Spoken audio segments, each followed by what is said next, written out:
해피 뉴 이어. 새해가 밝았습니다. 필요 없죠. 우리 옆 사람과 새해 인사 기쁘게 한번 제가 쓸 수 있는 최소한의 톤을 높여서 인사를 한번 해볼까요? 네, 톤을 높여서 솔톤으로. 해피 뉴 이어. 해피 뉴 이어. 해피 뉴 이어. 네, 2018년의 첫 번째 수요 예배입니다. 예배에 오신 여러분을 환영합니다. 여러분 예배 오늘 때 어떤 기대감을 가지고 오셨습니까? 예, 어떤 기대감도 가진 얼굴이 아니고 누구 하나는 반응해 줄지 않는 그런 마음의 저의 기대를 이렇게 제 마음 같지 않나요? 그렇습니다. 그리고 또 2018년이 시작됐는데 새해를 향해서 여러분 어떤 기대감을 가지고 계십니까? 뭐 새해가 시작돼서 막 기쁩니까? 막 설레고 막 새로운 일들이 시작될 것 같고 막 그렇습니까? 네. 아멘입니다. 저는 점점 그런 게 없어지는 것 같아요. 그냥 사람들에게 2018년 새해에 어떤 목표들이 있나요? 어떤 기대감이 있나요? 물어봐도 다들 특별한 게 있다라고 얘기하는 사람들이 많이 없어요. 그리고 그냥 살아가는 것 같습니다. 여러분들 오늘 예배 후에는 2018년도를 더욱더 기대하게 되기를 소원합니다. 이번 주 새해의 첫 주잖아요. 참 많이 있었던 것이 시무식입니다. 그렇죠? 저도 어제 시무식에 참석했어요. 2번이나 참석을 했는데요. 오전에는 한서중앙병원의 시무식에 참석을 했고 오후에는 JC 사회협동조합의 시무식에 참석했습니다. 지난주부터 이제 병원에서 카페에서 일을 하고 있는데 행정과 직원 2분이 오셔서 대리님도 오시고 과장님도 오셔서 다음 주에 시무식이 있으니까 참석해달라고 그냥 앉아있으면 된다라고 저한테 이야기를 해서 제가 아무 생각 없이 부담감 없이 참석해서 이렇게 앉아있었어요. 근데 원장님의 모두 발언이 끝나고 어떤 비전과 이런 것들을 설명해 주신 다음에 갑자기 이제 각 과장님들이 나오셔서 한마디씩 하시기 시작하셨습니다. 슬슬 마음이 좀 불안해지셨어요. 나도 시키는 거 아닌가. 고민하고 있는데 때마침 이제 약제과에서 나오셔서 행정과로부터 3분 이하로 시간을 떨어뜨려달라고 요청을 받았다라고 이렇게 하더라고요. 말할 사람한테는 미리 연락을 하는구나. 마음이 조금 편안해졌어요. 그래서 마음 편안하게 좀 앉아있으려고 했는데 또 1층 이제 저희 말고 병원에 소속되어 있는 것이지만 또 연구소가 따로 있는데요. 여기는 이제 박수만 치고 끝나더라고요. 마음을 완전히 났습니다. 드디어 나는 이제 가만히 앉아있으면 되는 거구나. JC 사회협동조합에 대해서 이제 이런저런 소개를 하더니 갑자기 저를 호명했어요. 나와서 2017년에 대해서 2018년에 대해서 간단한 소감을 밝혀달라고 이야기하더라고요. 참 내 마음 같지 않았어요. 어떻게 해야 할지 쭈뼛쭈뼛 앞에 나갔던 저의 기억이 납니다. 호명 때문에 앞에 나가서 정신없이 정말 아무 말 대잔치를 했어요. 신년 인사를 이렇게 하고 해피 뉴 이어 방금처럼 어색하게 하고 그리고 인사를 꾹 했던 것 같아요. 인사를 한 다음에 여러 가지 이야기를 해도 안 들을 것 같은 마음이 딱 드는 거예요. 눈이 마주쳤는데 기대감을 갖고 있지 않는 눈을. 그 순간 이야기할 수 없겠다. 그래서 카페에 많이 방문해달라고 직장생활 하면은 내 맘같이 기쁜 말만 있지 않고 직장 상사 때문에 힘들고 여러 가지로 많이 힘들 텐데 그때 카페에 방문해달라고 내 맘대로 할 수 있는 게 없는데 음료만큼이라도 내 맘대로 먹어야 되지 않겠냐 이렇게 이야기했던 기억이 납니다. 여러분 오늘의 여러분은 여러분 마음 어땠습니까?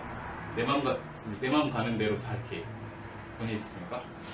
여러분의 오늘이 궁금합니다. 오늘 말씀에 바울에게도 좀 내 맘 같지 않은 이 상황이 벌어지고 있어요. 오늘 말씀은 작년부터 올해까지 2년에 걸쳐서 묵상을 우리가 하고 있는데요. 바울이 2번째 전도 여행에서 있었던 일입니다. 아가야의 고린도라는 지역에서 바울이 겪은 일인데요. 지난주 노태복 전도사님의 설교를 통해서 우리는 고린도에서 바울이 어떤 사역을 했는지 열심히 배웠습니다. 1년 6개월을 머물면서 하나님의 말씀을 지금 가리키고 있습니다. 거기서 아굴라와 브리스길라 부부도 만나서 그 집에 머물면서 함께 일하고 함께 먹고 함께 자고 안식일에는 회당에 가서 하나님의 말씀도 전했습니다. 그리고 잠시 헤어졌던 전도 여행의 동반자 실라와 디모데도 그곳에서 만났습니다. 그들이 와서 예수님이 바로 그리스도임을 담대히 선포했습니다. 그리고 나서 또 회당 옆에 거하던 디도 유스도라는 이제는 믿음의 동역자가 된 이제는 그리스도께로 돌아온 이 형제의 집으로 거처를 옮기게 되죠. 그리고 또 수많은 사람들이 듣고 세례받는 그런 기쁨을 누릴 수 있었고 회당장 그리스도보와 그 가정이 하나님께로 돌아오고 세례받게 되는 그런 기쁨을 누리고 있었습니다. 바울이 이 1년 6개월이라는 이 긴 시간, 전도 여행 중에 가장 오랜 시간인 것 같습니다. 이렇게 긴 시간을 머무른 이유는 물론 말씀에서 하나님의 환상 가운데 바울에게 말씀하신 침묵하지 말고 말하라. 그리고 내가 너와 함께 있고 어떤 사람도 너를 해롭게 할 수 없다. 이곳에 내 백성이 많다. 이 하나님의 말씀 때문에 거했습니다. 물론 말씀에 순종했기 때문이죠. 하지만 동시에 이 믿음의 동역자가 된 이제 그리스도께로 돌아온 이 형제들을 위해서 이들에게 하나님의 말씀을 전해서 굳건히 하기 위해서 그가 머무르지 않았나 생각해 봅니다. 바울이 1년 6개월을 머무는 동안 별 큰 일들이 일어났다라고는 성경에 기록되어 있지는 않아요. 우리가 알 수 있는 것은 이제 그리스도인이 된 세례를 받고 하나님께로 돌아온 그리스도를 대신해서 유대인들이 다른 회당장을 세웠습니다. 바로 소스데네라는 회당장입니다. 그것이 특별한 일이라면 특별한 일이죠. 그리고 예수가 그리스도이며 하나님의 아들이다 라는 이 말씀을 1년 6개월 동안 전하였습니다. 그 일이 쉬지 않았습니다. 그러던 어느 날 발생된 일이 바로 우리가 함께 읽은 12절의 말씀입니다. 말씀처럼 어떤 정권이 변하는, 목사님 말씀하신 거 아니고요. 네. 정권이 변하는 어떤 그런 큰 일이 일어났어요. 아가야에서 총독이 바뀐 거죠. 그렇죠? 이렇게 지도자가 바뀌면 많은 일들이 일어날 수 있습니다. 갈리오라는 사람이 아가야의 새로운 총독이 되었습니다. 그러자 이제 침묵하고 있던 유대인들, 어쩌면은 이제 안식일마다 회당에서 바울과 얼굴을 마주칠 수 있었던, 그리고 반복적으로 우연이든 또 우연이 아니든 얼굴을 마주왔던, 이제는 좀 익숙해진 그 사람들이 일제히 일어나서 거짓말처럼 돌변합니다. 분기를 일으키듯이 갑자기 일어나서 바울을 대적하고 바울을 법정으로 끌고 가게 됩니다. 아마도 생각해보건대 지지 기반이 이제 약한 새롭게 이제 총독이 된 이 갈리오가 그에게 원하는 것을 주기 위해서 당신을 지지해주겠다. 우리 말을 따르면 당신을 지지해주겠다라는 이런 어떤 입김을 불어 넣으면서 자신들이 원하는 바를 이루기 위해서 이 타이밍에 분기를 하지 않았나 생각해 봅니다. 바울의 생각을 해봤습니다. 참 허무했을 것 같아요. 전도 여행 중에서 가장 많은 시간을 머무른 고린도에서 벌어진 일입니다. 마음을 쏟았죠. 마음을 쏟은 만큼 쏟았고 그만큼 더 배신감을 느꼈을지도 모릅니다. 1년 6개월 동안 안식일에 정기적으로 또 우연히 반복해서 보다 보니 친근감도 생기고 그동안 나에게 특별히 대적하지 않아서 어쩌면 이제 하나님께로 돌아올 수 있지 않을까 마음의 소원을 품었을지도 모르겠습니다. 바울은 이제까지 매를 맞거나 옥에 갇힐 것을 여러 번 겪었기 때문에 지금 이 순간에서도 그런 일을 염두에 두고 이곳에 머물렀을 것입니다. 바울의 마음이 어땠을지 참 궁금합니다. 허무하고 또 지금까지 1년 6개월 동안 함께 하나님의 말씀을 전했던 믿음의 형제들이 아무도 내 편을 들어주지 않는 이 상황입니다. 내가 억울하게 끌려갔는데 나를 대신해서 변호해 주려고 찾아온 사람들도 있다는 말씀이 없고요. 그를 대신해서 이 송사가 잘못된 것이라고 또 다른 송사를 제기하는 사람도 없었습니다. 그저 가만히 그곳에 있었습니다. 이제 자기가 가지고 있는 가장 날카로운 무기, 언변, 그 논리, 학술, 그리고 경험했던 하나님, 생생한 그 증언들을 전하려고 합니다. 입을 벌려고 하는데 그 기회조차 주어지지 않습니다. 그냥 소장이 받아들여지지 않은 것이죠. 이 총독이 이거는 나한테 이야기할 문제가 아니다 라고 이야기한 것이죠. 당시 기독교는 로마의 승인을 받은 종교였습니다. 유대교는 로마의 승인을 받은 종교였고요. 이 기독교는 그냥 유대교의 분파처럼 생각했기 때문에 특별한 일이 아니라고 느꼈던 것이죠. 그래서 총독이 느낄 때는 이건 너네들 안에 일어날 일이다. 너네들끼리 해결해라 라고 이야기한 것이죠. 이런 반응에 유대인들이 분개했습니다. 그리고 시위라도 하듯이 그 앞으로 회당장을 끌고 와서 법정 앞에서 그를 때렸습니다. 그러나 총독 갈리오는 조금도 참견하지 않았습니다. 어떻게 보면 되게 소극적이고 어떻게 보면 되게 비겁한 모습이기도 합니다. 저도 이런 모습이 있는데요. 이 상황에서는 이게 되게 지혜로운 것 같아요. 제가 군인일 때 우연히 부사관 숙소에서 잠시 이제 머무르게 된 친한 어떤 부하와 함께 이야기를 하기 위해서 머무르게 된 일이 있었는데요. 복도에서 큰 소리가 막 나오더라고요. 집합을 시키고 막. 근데 제가 거기서 이렇게 나가서 분위기를 깰 수도 없고, 그래서 어쩔 수 없이 방 안에만 머물러 있던 그런 기억이 있는데요. 아마 지금 갈려가 그런 마음이지 않을까 싶습니다. 내가 나가면 어떤 식으로도 문제가 커질 것이다. 이 상황은 그냥 문제가 커지지 않는 것이 가장 최선의 방법이다. 그렇기 때문에 오늘 너희 형사가 잘못됐기 때문에 이렇게 하는 것 또한 잘못됐다라고 얘기하지 않고 비겁해 보이지만 가만히 있던 것이죠. 우리의 삶을 돌아보면 이 바울처럼 내 맘 같지 않은 일들을 참 많이 겪게 됩니다. 믿는 도끼에 발등 찍힌다라는 말이 전혀 새롭지 않잖아요.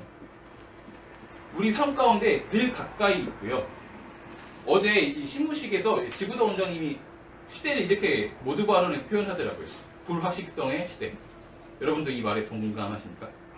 우리가 불확실성의 시대에 살고 있기 때문에 어떤 것, 상황 또한 우리가 내 맘 같지 않다라고 볼 수밖에 없는 것이죠.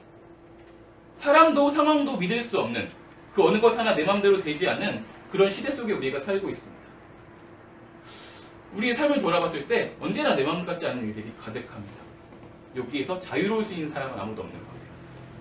제가 이제 군대에서 막 전역하고 한참 이 창업에 대해서 관심을 가질 때가 있었습니다.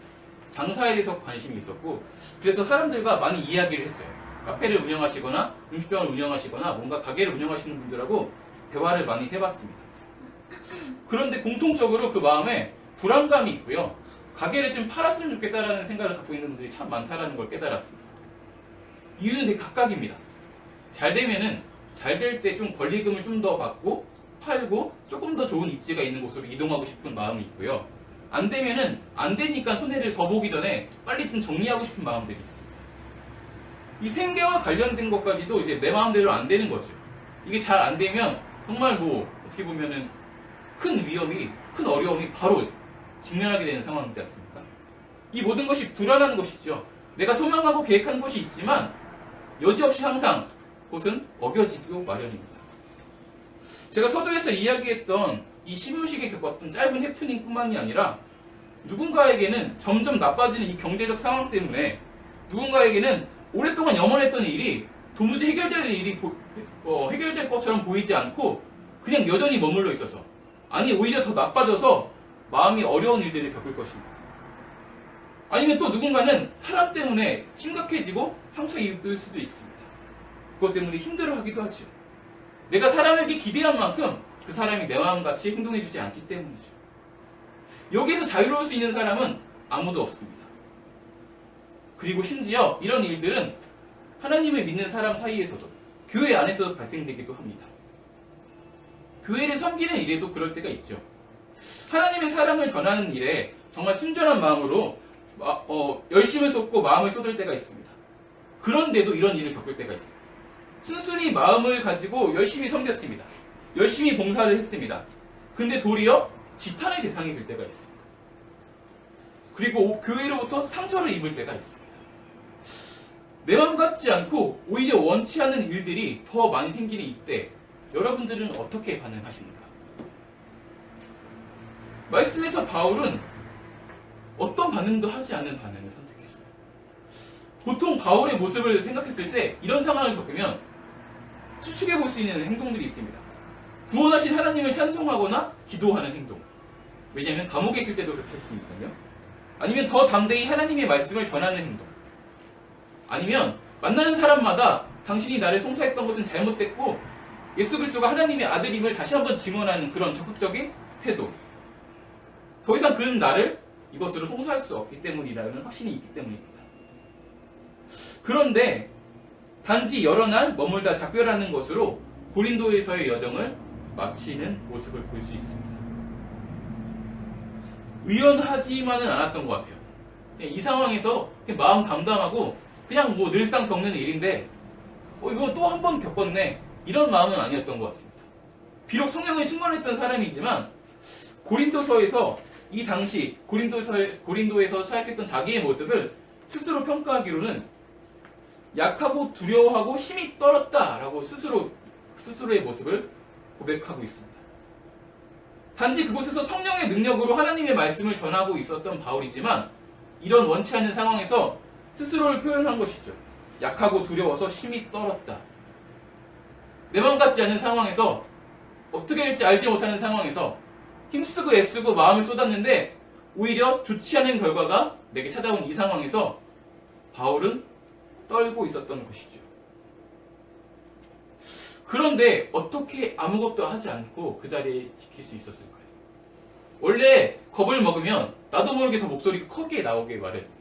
들키지 않기 위해서 오히려 나를 송사했던 사람들이 그 송사가 어긋났으니 이제 내가 송사할 차례가 됐지 않습니까?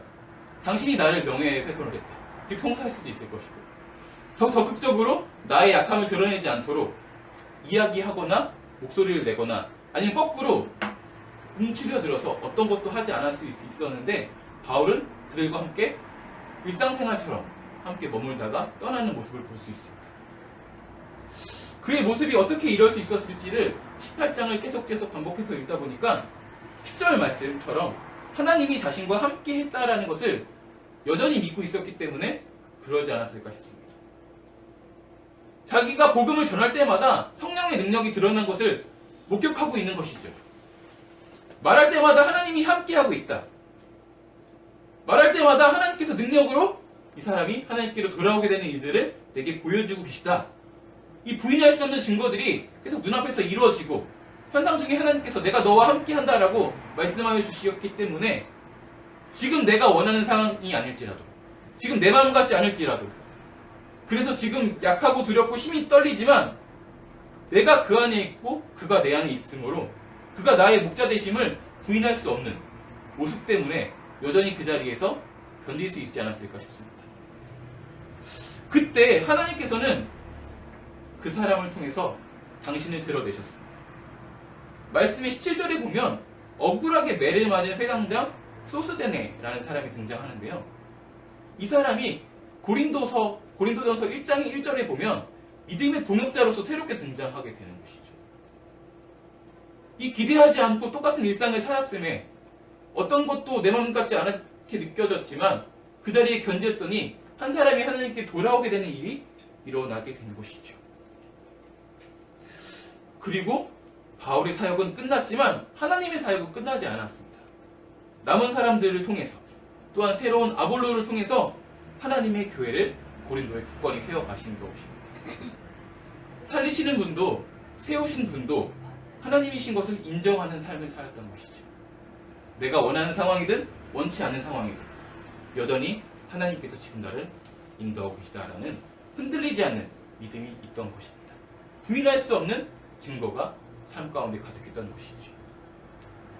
그래서 지금 내 역할이 심는 사역이었든 물을 주는 사역이었든 바울은 의연하게 그 자리를 지킬 수 있었습니다.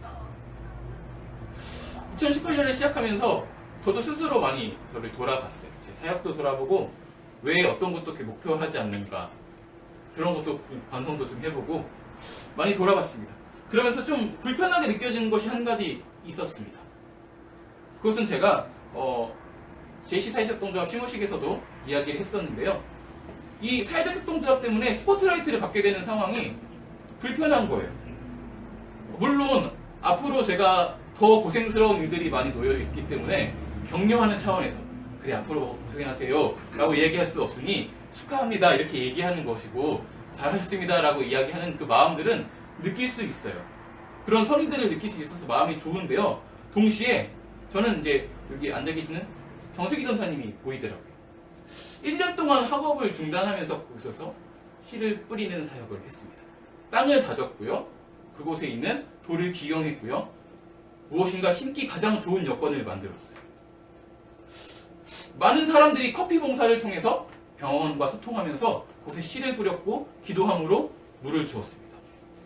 저는 이제 그 모종삽으로 파서 조금 이제 뒤졌고 뭔가 이렇게 보이게 하는 것처럼 잠깐 일을 했는데 이제 싹이 좀 조금 뜬 거죠. 그것을 가지고 저를 이렇게 칭찬하는데 참 제가 그것이 불편한 일이다라는 것이 새롭게 다가왔습니다.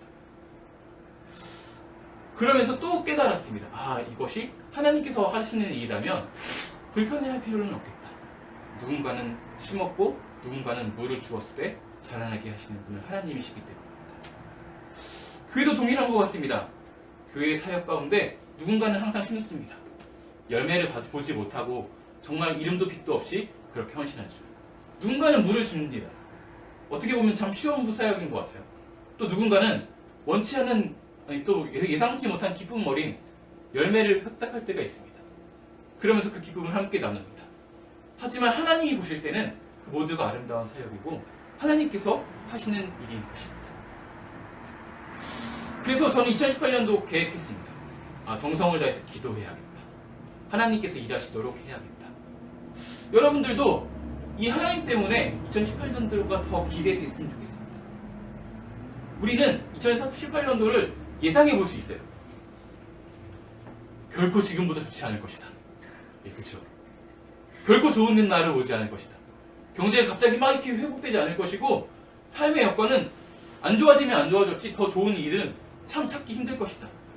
물론 삶의 소소한 행복 때문에 우리가 그 가운데 기뻐하고 함께 나눌 수 있지만 그럼에도 불구하고 내 맘 같지 않은 일들이 가득할 것이다. 이렇게 전망해 볼 수 있습니다. 그런 일들을 겪으면서 우리는 위축될 수 있습니다. 어려워지고 힘들어지고 실패하는 그런 일들을 겪다 보면 약해지고 두려워지고 힘이 떨리는 상황을 경험하게 될 수 있습니다. 그래도 오늘 말씀인 바울처럼 나와 함께 하시는 하나님을 부인할 수 없는 그런 여러분이 되었으면 좋겠습니다. 여러분이 말을 할 때에 여러분이 말씀을 살아낼 때에 성령의 능력이 가득해서 성령님께서 지금 나와 함께 하신다는 것을 원치 않은 상황에서도 부인할 수 없는 그런 여러분 되었으면 좋겠습니다. 그것이 바로 요셉이 누렸던 형통의 모습이지 않을까 싶습니다. 하나님이 함께 하심으로 그의 삶이 형통했다. 감옥에서도 또한 높여진 그 상태에서도 여전히 하나님이 함께 하셨기 때문에 형통했던 요셉의 삶을 기억하면서 2018년을 시작하면서 우리 또한 바울 같은 마음으로 형통한 한 해를 기대하는 저와 여러분 되기를 소원합니다. 우리 함께 찬송 부르고 기도했으면 좋겠습니다.